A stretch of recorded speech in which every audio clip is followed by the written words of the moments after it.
Kisah Orang Kudus. Hari ini, tanggal 13 Desember. 1.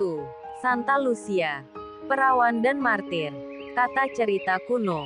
Lucia lahir di Sirakusa, di Pulau Sisilia, Italia pada abad keempat. Orang tuanya adalah bangsawan Italia yang beragama Kristen. Ayahnya meninggal dunia ketika ia masih kecil, sehingga perkembangan dirinya sebagian besar ada dalam tanggung jawab ibunya, Ticia. Semenjak usia remaja, Lucia sudah berikrar untuk hidup suci murni. Ia berjanji tidak menikah. Namun ketika sudah besar, ibunya mendesak dia agar mau menikah dengan seorang pemuda kafir. Hal ini ditolaknya dengan tegas. Pada suatu ketika ibunya jatuh sakit, Lucia mengusulkan agar ibunya berziarah ke makam Santa Agatha di Catania untuk memohon kesembuhan. Usulannya ditanggapi baik oleh ibunya. Segera mereka ke Catania. Apa yang dikatakan Lucia ternyata benar-benar dialami ibunya. Doa permohonan mereka dikabulkan. Sang ibu sembuh. Bahkan Santa Agatha sendiri menampakkan diri kepada mereka berdua.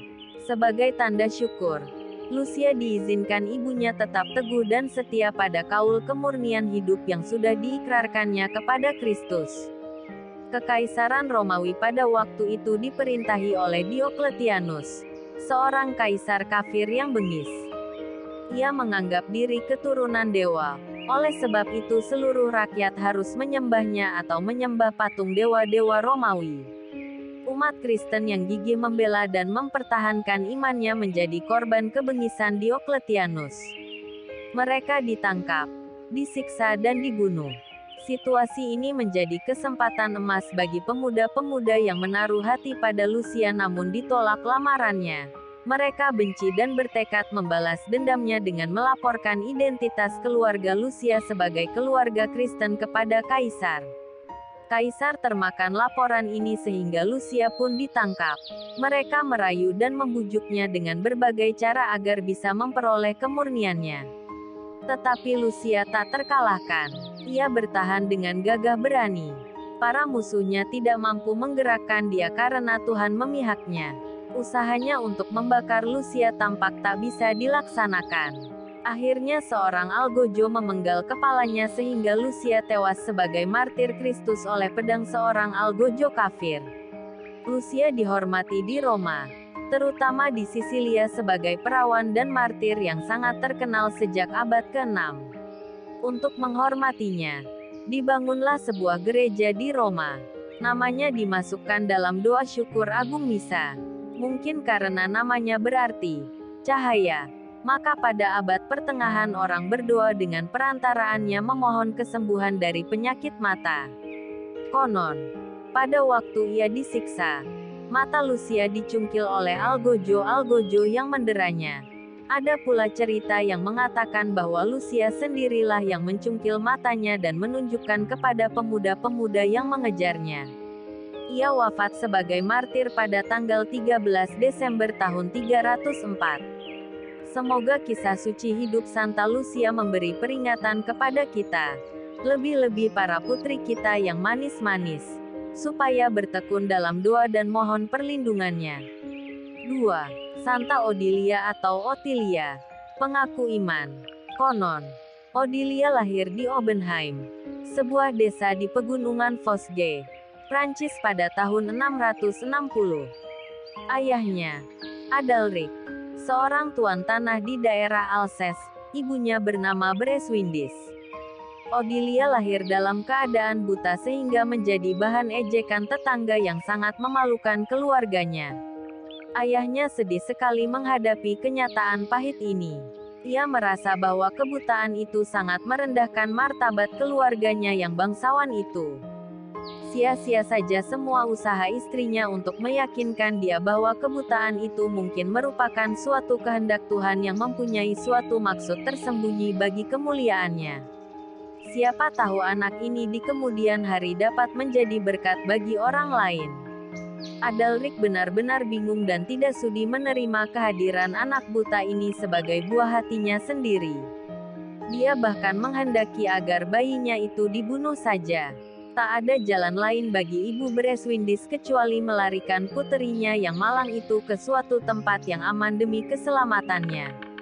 Ia berprinsip, biarlah puterinya diserahkan kepada orang lain untuk dijadikan sebagai anak angkat. Orang lain itu ialah seorang ibu petani yang dahulu pernah menjadi pembantu di rumahnya. Ketika peristiwa pelarian ini diketahui banyak orang, Ibu Breswindis menyuruh ibu pengasuh itu melarikan bayinya ke Baumeles Dames, dekat Besancon. Di sana ada sebuah biara suster. Untunglah bahwa suster-suster di biara itu rela menerima dan bersedia mengasuh Odilia. Sampai umur 12 tahun, anak itu belum juga dibaptis. Pada suatu hari Tuhan menggerakkan Santo Erhard, Uskup Regensburg, pergi ke biara Baumeles Dames, tempat puteri malang itu berada. Di sana ia mempermandikan puteri buta itu dengan nama Odilia. Uskup Erhard pun menyentuh mata puteri buta itu. Dan seketika itu juga matanya terbuka. Dan ia dapat melihat. Mujizat ini segera diberitahukan kepada keluarga Odilia. Uskup Erhard pun memberitahukan kesembuhan mata Odilia di biara suster-suster Baumeles Dames kepada ayahnya. Tetapi sang ayah tetap menolak menerima dan mengakui Odilia sebagai anaknya. Haf, kakak Odilia yang kagum akan mujizat penyembuhan adiknya berusaha mempertemukan Odilia dengan ayahnya di sebuah bukit, disaksikan oleh kerumunan rakyat. Melihat kenekatan Haf, sang ayah menjadi berang, lalu memenggal kepala Haf. Tetapi kemudian ia menyesali perbuatannya yang kejam itu dan dengan terharu menerima Odilia sebagai anaknya. Odilia meneruskan karyanya di Oppenheim bersama kawan-kawannya. Dia mengabdikan dirinya dalam karya-karya amal membantu orang-orang miskin dengan semangat pengabdian dan cinta kasih yang tinggi. Tak lama kemudian ayahnya bermaksud menikahkan dia dengan seorang pangeran. Hal ini ditolaknya dengan tegas dan Odilia kemudian melarikan diri ke tempat yang jauh dari ayahnya. Meskipun ia tetap dikejar-kejar dan dipaksa ayahnya, namun ia tetap pada pendiriannya. Akhirnya ayahnya mengalah dan membujuknya pulang dan berjanji mendirikan sebuah rumah yang bisa dijadikan sebagai biara di Hohenberg. Di situ ia menjadi kepala biara. Ia juga mendirikan biara lain di Niedermünster. Odilia wafat pada tanggal 13 Desember tahun 720. Banyak mujizat terjadi di kuburnya. Santa Lucia dan Santa Odilia Ottilia. Doakanlah kami. Kak Carla Channel.